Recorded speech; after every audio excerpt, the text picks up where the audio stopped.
अस्सलाम वालेकुम व्यूअर्स, ये हमारा तीसरा लेसन है और इस लेसन में हम फिर से 3 और फार्मूलाज जो है उनको हम कवर अप करेंगे, जिनमें एक हमारे पास है ये मिन का फंक्शन। ठीक है, इसकी साथ डिस्क्रिप्शन मैंने लिखी हुई है। ये एक रेंज में से गिवन वैल्यूज़ में से जो मिनिमम वैल्यू है वो फाइंड करता है। इसी तरीके से मैक्स जो है वो हमारे पास मैक्सिमम वैल्यू फाइंड करता है और एवरेज जो है वो बेसिकली एवरेज कैलकुलेट करता है गिवन रेंज में से। ठीक है, तो यहाँ पे ये पुरानी जो शीट्स थी हमारे पास उसमें हमने ये एबीसी तो नहीं लिखा था, लेकिन यहाँ पे मैं इसको ये कह देता हूँ। फॉर एग्जांपल ये हमारे पास नेम्स हैं स्टूडेंट्स के ABCDEFGH। ठीक है, और ये उनके ऑब्टेन्ड मार्क्स हैं।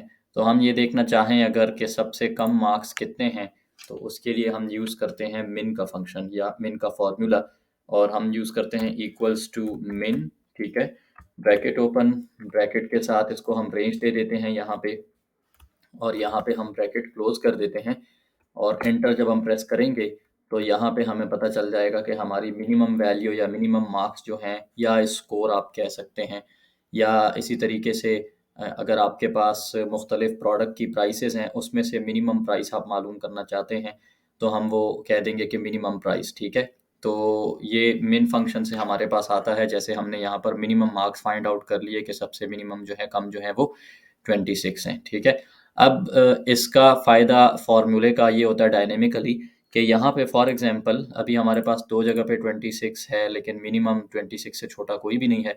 तो इस वजह से फ़ॉर्मूला हमारे पास जो है वो 26 शो कर रहा है। फॉर एग्ज़ाम्पल यहाँ पे इसको मैं चेंज करके 20 कर देता हूँ, तो हमारा जो फ़ॉर्मूला है वो चेंज हो गया, हमारा रिज़ल्ट जो है वो अपडेट हो गया। ठीक है, तो अगेन मैं इसको 26 ही रहने देता हूँ। और यहाँ पर मैक्सिमम क्या करता है, तो अब आप लोगों को खुद समझ आ चुकी होगी कि मैक्सिमम सबसे ज़्यादा जो वैल्यू हो उसको फाइंड आउट करता है। तो हम कहते हैं कि भाई सबसे ज़्यादा मार्क्स कौन कितने हैं, तो हम is equal to max, bracket open, यहाँ पर हम रेंज दे देते हैं। यहाँ पे आप देखिए फार्मूला आपसे ये कहता है कि नंबर 1 कॉमा नंबर 2। तो मैंने आपको बताया था कि अगर तो एक आध 2 या 3 नंबर्स होते हैं तो उसमें हमारे लिए आसानी है, हम कॉमा लगा के कर सकते हैं। For example G2 comma G3 G4 etcetera. लेकिन अब चूँकि हमारे पास रेंज ज़्यादा है तो फिर हम इंडिविजुअल कॉमा लगाने के बाद इंडिविजुअल हर एक सेल का एड्रेस लिखते जाएँ वो मुश्किल है, टाइम कंज्यूमिंग है।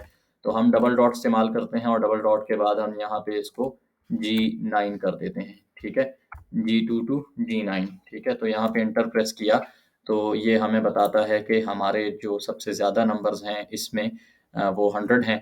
और इसी तरीके से हमने एवरेज फाइंड करना हो कि इस क्लास में एवरेज मार्क्स कितने हैं, तो is equal to average, bracket open, और यही रेंज ऑफ सेल्स हमने दे दी और ब्रैकेट क्लोज, और ये हमारे पास एवरेज मार्क्स 52 हैं। ठीक है, अगर आप में से बाज़ यूज़र्स को एवरेज का पता नहीं है तो यहाँ पे मैं ये एक्चुअली चूँकि यहाँ पे मैं आपको बताने जा रहा हूँ कि हम इसको क्या मतलब, यानी एवरेज का मतलब क्या होता है, तो इस वजह से मैंने इसको यहाँ पर कोट्स में लिखा है।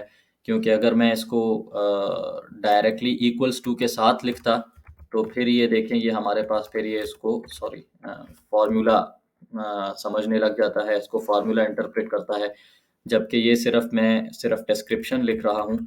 तो इस वजह से मैं इसको कोट्स में लिख देता हूँ, यानी equals to total divided by count. ठीक है, नंबर ऑफ अकरेंसेस जिसको हम कह लेते हैं। ठीक है, तो ये हमारे पास एक्चुअली एवरेज ये होता है हमारे पास। ठीक है, और वो यानी ये वाला जो एवरेज है ये ऑटोमेटिकली एवरेज का फंक्शन यूज़ करने से ये प्रोसीजर जो है वो खुद परफॉर्म कर लेता है एवरेज का फंक्शन। यानी पहले जो हमने सेल रेंज उसको दी उसका टोटल भी निकाल लेता है जो कि हमारे पास 416 है, और फिर नंबर ऑफ काउंट्स, यानी आप देखें ना तो यहाँ से लेकर यहाँ तक ये 8 सेल्स हैं।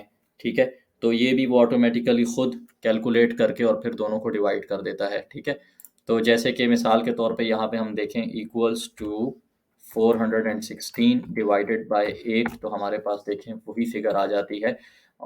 ये हमने इसका टोटल अलग से लिया था और फिर उसके बाद हमने खुद इसको देखा कि 8 हमारे पास ये वैल्यूज़ हैं। तो ये वाला सारा काम जो है ये ऑटोमेटिकली एवरेज का फंक्शन खुद ब खुद कर देता है।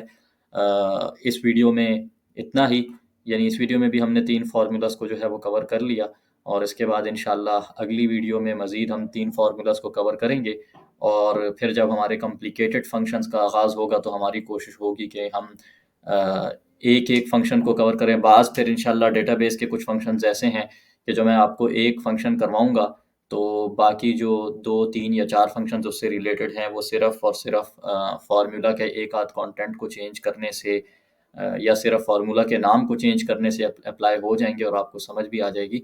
तो उसमें फिर हम कोशिश करेंगे कि हम स्पीड अप के लिए 3, 4 या 5 फ़ॉर्मूलाज़ हम कवर कर लें।